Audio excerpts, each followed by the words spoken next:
Salut salut, bienvenue pour une nouvelle vidéo et pour un nouvel update lecture. Je vais tourner 2 updates lecture aujourd'hui et je vous préviens, à part les livres d'une certaine saga que j'ai commencé à relire si vous me suivez en vlog, on a quasiment que des abandons. Hein, voilà, il y en a quand même un que j'ai terminé et que j'ai aimé en dehors de cette fameuse saga, mais sinon ça a été assez catastrophique au mois de janvier.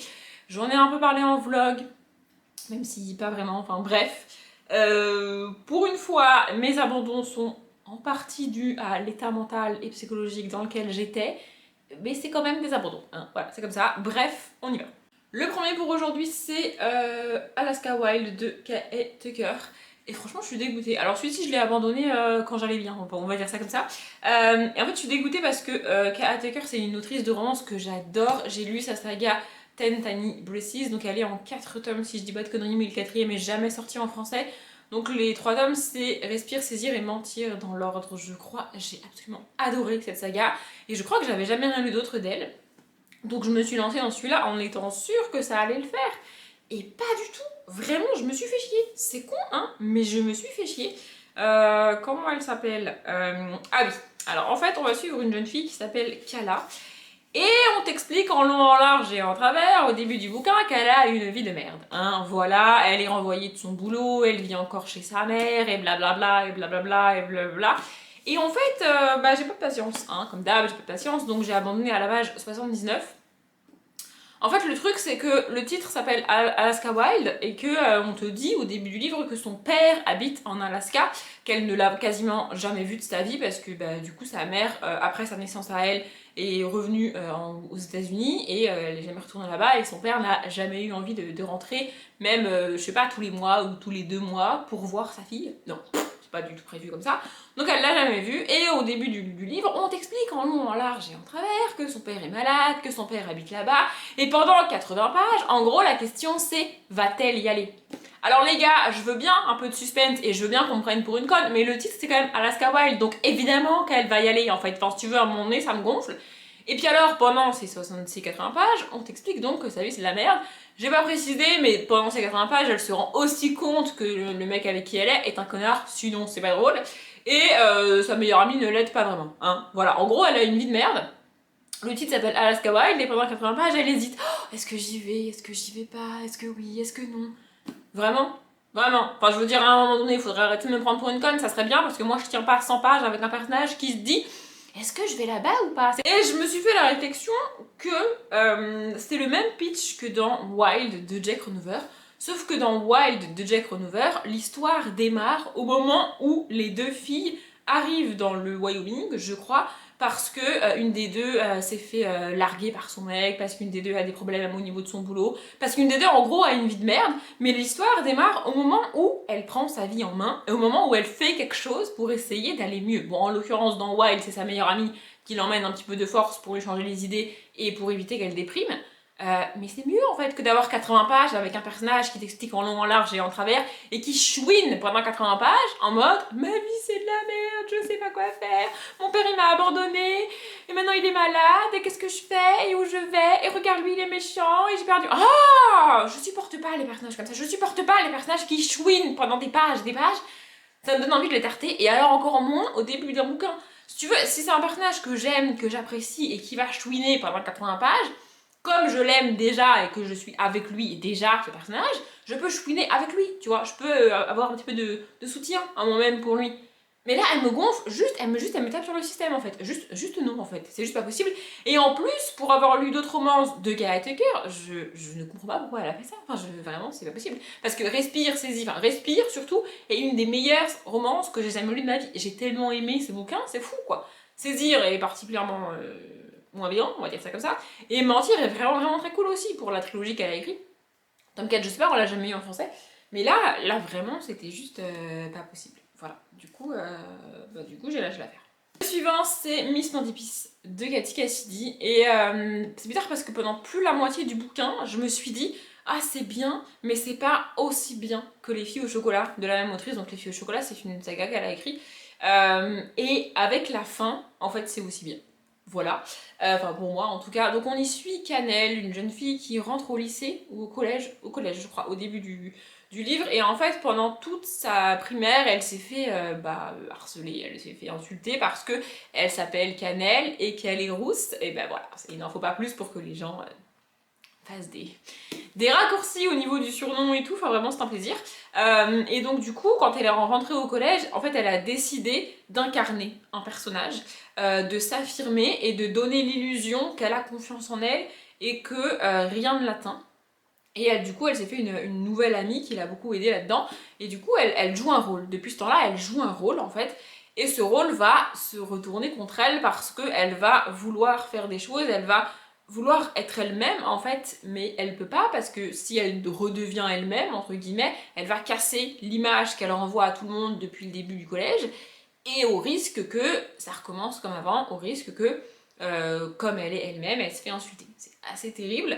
Et en fait, c'est un sentiment que je connais parce que, au-delà de ce qui s'est passé pendant ma terminale, c'est pas de ça que je vais parler aujourd'hui, promis. C'est un sentiment que je connais parce que depuis que je suis petite, je veux rentrer et être dans ce foutu moule. Vous savez, ce moule où, en fait, c'est un truc, c'est comme un cocon, comme un truc protecteur où tant que t'es dans le moule, tant que tu fais comme tout le monde, tant que tu fais ce que les gens attendent, bah ça va bien se passer. Et dès que tu vas faire un truc différent, dès que tu vas vouloir un truc différent, dès que tu vas tenter quelque chose que tu as envie de faire mais qui plaît pas à tout le monde, et ben là c'est la catastrophe. Vous voyez ce genre de truc que qu'on a tous vécu au collège ou au lycée je pense. Moi j'étais cette personne-là, je l'ai déjà dit, et Cannelle est cette personne-là au début du livre, sauf qu'elle va se faire rattraper par sa personnalité en fait, par ce qu'elle veut faire, par ce qu'elle est, par qui elle est, par ses envies. Il y a notamment une histoire avec un nouvel élève qui débarque au collège et qui lui plaît beaucoup et avec qui elle a envie de passer du temps, sauf que cet élève n'est pas dans le moule et cet élève ne correspond pas aux standards du collège. Et donc du coup, si elle s'affiche avec lui, si elle s'affirme avec lui, elle va être cataloguée comme différente, comme lui. Et du coup, c'est au risque que ça se passe mal pour elle. Et c'est vraiment terrible en fait. Et vraiment, j'ai adoré cet angle et cette vision de tout ce qui se passe quand tu es au collège et de toutes les questions que tu te poses en fait. Et c'est pour ça qu'on dit que c'est une période où tu te cherches parce que, en gros, tu passes beaucoup de temps à essayer de faire comme tout le monde jusqu'à ce que tu te rendes compte que ça sert à rien en fait. Alors on apprend ça à différents âges et avec différentes expériences, mais en gros c'est ça la leçon qu'on apprend tous du collège et du lycée, enfin, une des leçons en tout cas. Et voilà, et ce livre raconte ça, et parle de ça, comme toujours avec Cassidy, avec beaucoup de justesse, et comme toujours avec Cathy Cassidy, on est dans la tête d'un personnage qui vit ça, on est dans la tête d'un personnage qui se pose ces questions-là, et en fait c'est à toi en tant que lecteur ou lectrice de faire la part des choses, et de tirer tes propres conclusions. C'est le cas, je crois je crois que c'est Cœur Mandarine, j'en avais fait une vidéo spéciale, je ne la remettrai pas en barre d'infos parce qu'elle date, et que clairement j'assume tout ce que je dis dans cette vidéo si vous voulez la chercher et aller regarder, mais j'assume pas vraiment ma tête, le cadrage, tout ça, je sais que c'est pas terrible, enfin bref, dans Cœur Mandarine, je crois que c'est celui-là, elle parle d'anorexie et de problèmes de troubles du comportement alimentaire, et elle fait ça avec tellement de justesse, et c'est aussi quelque chose qui me touche malheureusement. Et voilà, Cathy Cassidy a cette capacité de nous mettre dans la tête de personnages qui ont pas toujours un comportement très sain et ont pas toujours les bonnes réponses, ont pas toujours les bonnes questions, ont pas toujours les bons comportements, mais de quand même nous permettre à nous, en tant que lecteurs, que ce qui se passe c'est pas cool et c'est pas bien, alors qu'on est dans la tête d'un personnage qui te dit que c'est bien pour elle. Notamment dans Cœur Mandarine, elle t'explique que dans sa tête c'est ce qu'il faut faire alors que c'est clairement pas ce qu'il faut faire. Enfin bref, je sais pas si c'est très clair ce que je dis, mais en gros faut lire du Cathy Cassidy. Pour moi j'en lis, j'ai presque 30 ans, mais j'adore Cathy Cassidy, et franchement si on m'avait fait lire ça quand j'avais 12-13 ans, je pense que ma vie n'aurait pas ressemblé à ça, du tout, vraiment. Au début de cette vidéo, j'ai parlé d'une saga que j'avais commencé à relire. Vous savez de quelle saga je parle si vous me suivez en vlog. Et il se trouve que j'ai aussi mis un t-shirt en rapport avec cette saga. Où je le mets souvent, mais là, c'est vraiment en rapport avec les livres que je parle, enfin dont je parle. Et donc, j'ai commencé à relire Harry Potter de J.K. Rowling. Donc, Harry Potter à l'école des sorciers. Et en vrai, avec le recul, je me rends compte que je l'ai fait pour plusieurs raisons. La première, c'est que j'ai fait un marathon des films Harry Potter avec mes potes. De base, c'est parce qu'on voulait regarder le truc, le film 20 ans plus tard, enfin, une espèce de documentaire, je sais pas quoi. Au final, devinez quoi, on l'a toujours pas regardé. Mais on a regardé tous les Harry Potter du vendredi soir au dimanche soir. Vraiment, on les a tous regardés. Pour ceux qui se posent la question, oui, on n'a fait que ça. Et oui, on est resté enfermés dans le noir à regarder des films toute la journée. Enfin, moi, je suis quand même sortie parce que le samedi matin, je travaillais. Bref, on s'en fout, c'est pas la question. Et en fait, après ça, j'ai eu envie de les relire.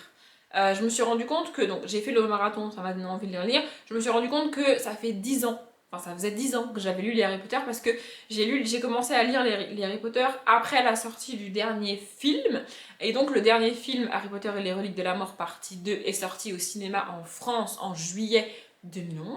J'ai plus la date exacte, mais je crois que c'est le 24, un truc comme ça. Bref, on s'en fout. En tout cas, c'est juillet 2011, c'est sûr. Et en fait, j'avais attendu de voir ce dernier film avant de lire la saga. Et donc, sur l'année scolaire qui a suivi, de août à genre juin de l'année d'après, j'ai lu les Harry Potter. À l'époque, il m'avait fallu tout ce temps-là pour les lire et je ne lisais que ça.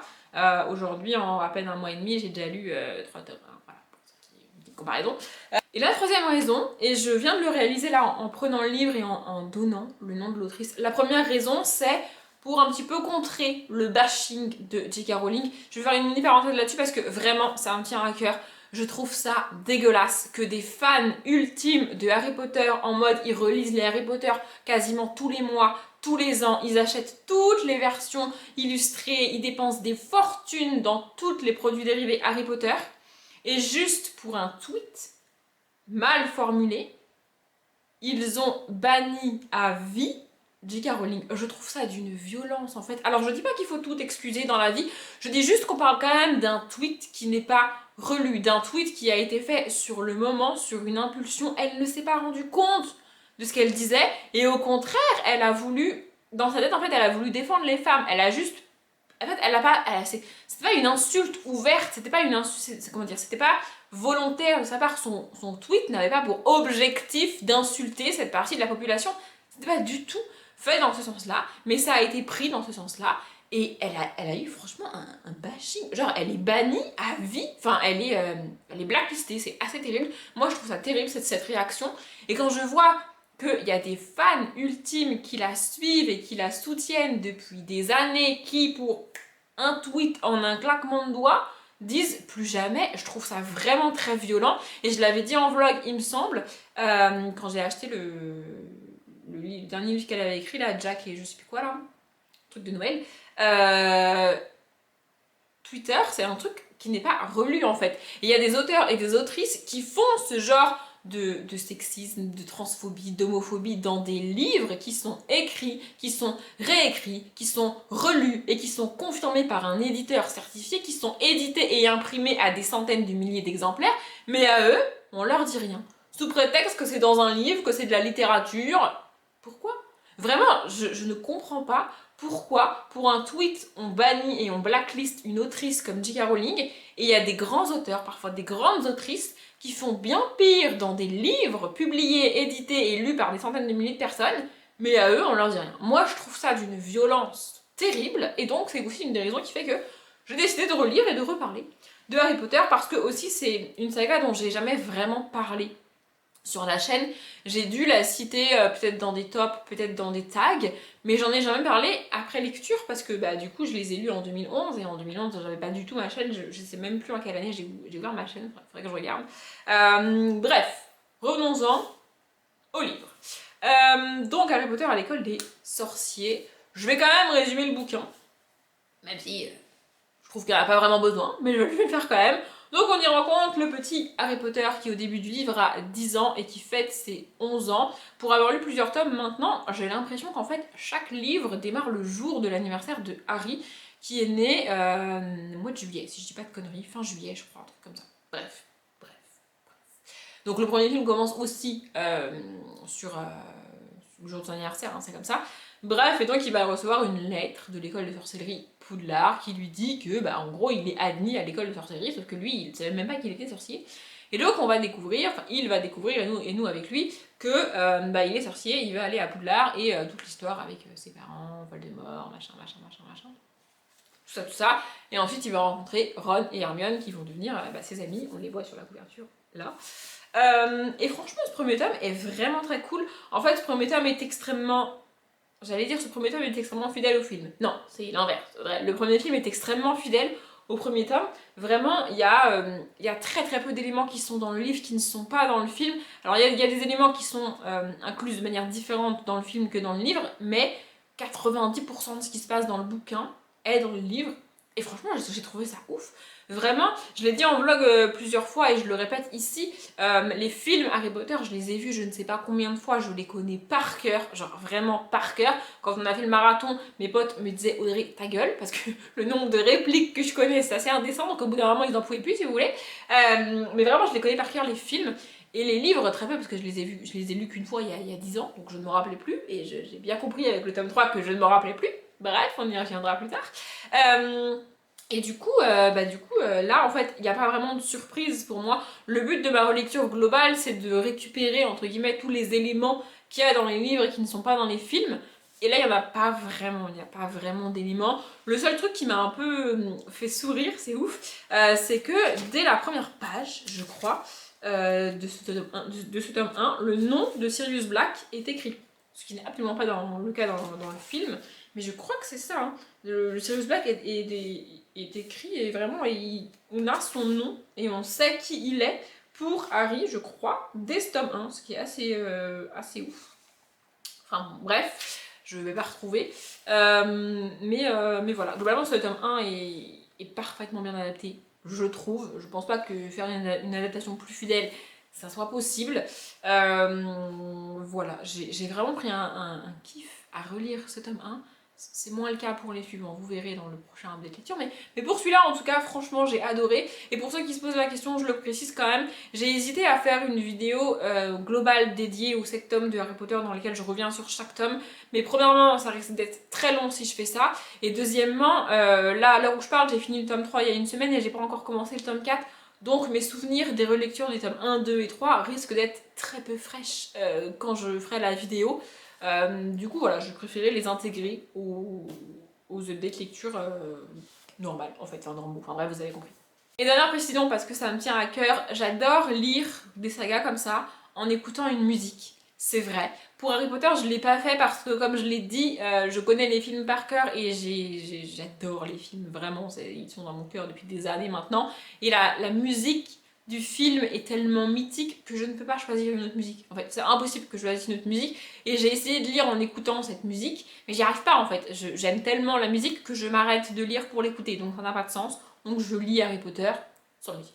Le dernier pour aujourd'hui, et je vais essayer de faire vite parce que la vidéo est déjà longue, c'est les secrets, non, c'est le mystère de Harper Coney, le tome 4, secret d'outre-tombe 2, Charlène Harris. En fait, tout est écrit dans le désordre, c'est hyper chiant. Alors j'ai dit qu'il n'y en avait qu'un à part les Harry Potter que j'avais fini, mais en fait c'est pas vrai, celui-là je l'ai fini, c'est juste que je l'ai lu en diagonale parce que franchement j'en pouvais plus et je suis dégoûtée, c'est une saga que j'adore, c'est le dernier tome et pour moi c'est le moins bon. Vraiment, j'ai été dégoûtée, mais vraiment dégoûtée. Je le trouve d'une longueur et d'une lenteur, mais c'est terrible, vraiment terrible. En fait, dans cette saga, on suit donc Harper Connelly, qui, quand elle avait 14 ans, 14-15 ans, je sais plus trop, a été frappée par la foudre, et depuis, elle a la capacité de retrouver les cadavres des gens. C'est charmant, sympathique, n'est-ce pas? Et donc voilà, du coup, elle a monté son entreprise avec son frère, qui n'est pas vraiment son frère, enfin bon, bref. En gros, elle se fait payer pour retrouver les gens, on l'appelle, parce qu'il y a une personne disparue qu'on pense morte, et on lui donne un petit territoire, un petit bout de terrain, et elle va se balader sur le terrain jusqu'à retrouver un cadavre. Alors des fois, elle retrouve le cadavre qu'il faut, des fois il y en a d'autres en bonus avec, des fois elle retrouve quelqu'un d'autre, ça dépend. Et on peut aussi l'appeler pour qu'elle se balade dans un cimetière et qu'elle donne les causes de mort. Ici, dans ce tome 4, c'est pour ça qu'on l'appelle. On l'appelle parce que il y a En fait, il y a une femme très riche qui a entendu parler d'elle et qui trouve ça fun de l'appeler pour qu'elle se balade sur les tombes de sa famille et qu'elle lui dise qui est là, quand il est mort et de quoi il est mort, où elle est morte, ou voilà. Et donc elle fait ça, et en faisant ça, elle va donner une cause de la mort qui n'est pas celle qu'on a donnée à la famille et aux proches. Et du coup, il trouve ça bizarre. Et il y a aussi toute une histoire par rapport à cette mort qui est assez bizarre du coup. Et donc la famille va commencer à enquêter là-dessus. Et en parallèle, on n'est pas très loin de là où habite la famille de Harper Connelly et de son frère. Et du coup, il y a toute une histoire aussi avec sa petite sœur, parce que sa petite sœur a disparu quand elles étaient jeunes.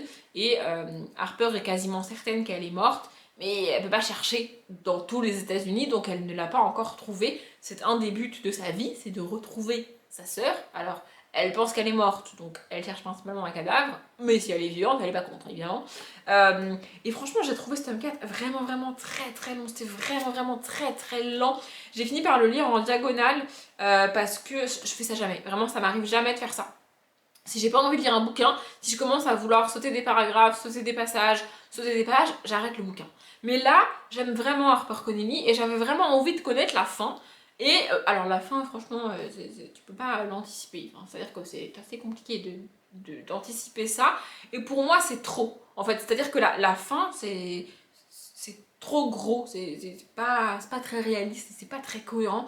Enfin, j'ai trouvé ça vraiment tiré par les cheveux et c'est dommage parce que j'ai absolument adoré les 3 premiers tomes. Et en fait, ce qui m'a aussi manqué dans ce tome 4, c'est l'ambiance. Ce que j'ai préféré dans les 3 premiers, c'est l'ambiance globale du tome. Pour Halloween, c'est parfait. De l'histoire avec les cadavres, on a une petite enquête, on cherche et tout. J'ai adoré ça et là, il n'y a pas vraiment ça. En fait, la dimension personnelle pour Harper prend le dessus et ça devient lourd en fait. Vraiment, ça devient chiant. C'est un peu fort comme mot, mais ça devient vraiment très lourd et très pesant à lire et c'est dommage. Je trouve que ça vient gâcher l'histoire et gâcher la saga parce que du coup, c'est le dernier. Donc voilà, je suis un peu dégoûtée, mais je suis quand même contente d'avoir fini cette saga. Pour elle, par contre, j'avais une musique donc j'écoutais, je vais le faire en français, 2002 de Anne-Marie. Comme je l'ai dit, cette vidéo est déjà un peu longue, donc je vais m'arrêter là. J'espère qu'elle vous a plu. Si vous voulez réagir, n'hésitez pas. Comme d'habitude, je vous souhaite une bonne journée, un bon après-midi, un bon appétit ou une bonne nuit. Et je vous dis à bientôt.